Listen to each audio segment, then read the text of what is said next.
গণনা এই মুহূর্তে আমি যতক্ষণ ছিলাম 9 রাউন্ড কমপ্লিট হয়ে গেছে।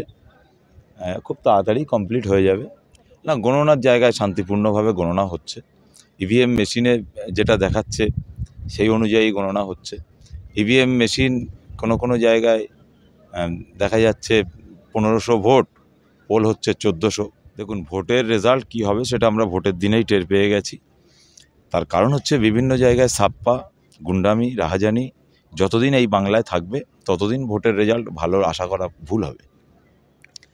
ছাপ্পা যেদিন বন্ধ হবে, গুন্ডামি, হুমকি ঝুমকি যেদিন বন্ধ হবে, তারপর থেকেই ভোটটা নিরপেক্ষতা হবে।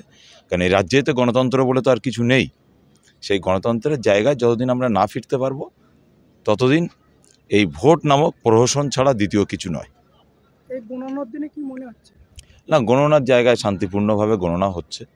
ইভিএম মেশিনে যেটা দেখাচ্ছে সেই অনুযায়ী গণনা হচ্ছে। ইভিএম মেশিন কোনো জায়গায় দেখা যাচ্ছে 1500 ভোট, পোল হচ্ছে 1400, কিন্তু তার মধ্যে বেশিরভাগ অংশটাই তারা পাচ্ছে শাসক দল। অতএব এটা পরিষ্কার যে সেখানে কিভাবে কী ধরনের ভোটটা হয়েছে।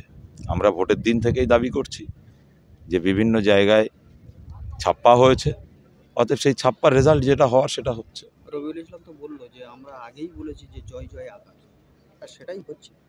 দেখুন, দাবি করছি পরিষ্কার ভোটের ময়দানে ভোটের লড়াই যেটা হবে সেটা সকলকে মেনে নিতে হবে, কিন্তু ভোটটা কি পরিষ্কারভাবে হয়েছে আমরা ওই ক্যান্ডিডেট দাদাকে জানতে চাইছি।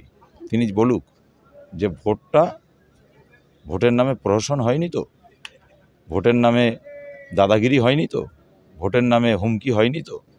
বিভিন্ন জায়গায় 100 বার ভোটের দিনে বিভিন্ন জায়গায় আমাদেরকে এজেন্টদেরকে বসতে দেওয়া হয়নি। দাঁতপুর অঞ্চল প্রচুর পরিমাণে আমাদের এজেন্ট বসতে দেওয়া হয়নি। আমরা রিপোলের দাবি করেছিলাম বহু জায়গায়, রিপোল করানো হয়নি। এটা তো ক্লিয়ার, পরিষ্কার। গণনা এই মুহূর্তে আমি যতক্ষণ ছিলাম 9 রাউন্ড কমপ্লিট হয়ে গেছে। খুব তাড়াতাড়ি কমপ্লিট হয়ে যাবে। টোটাল 15 রাউন্ড গণনা হবে।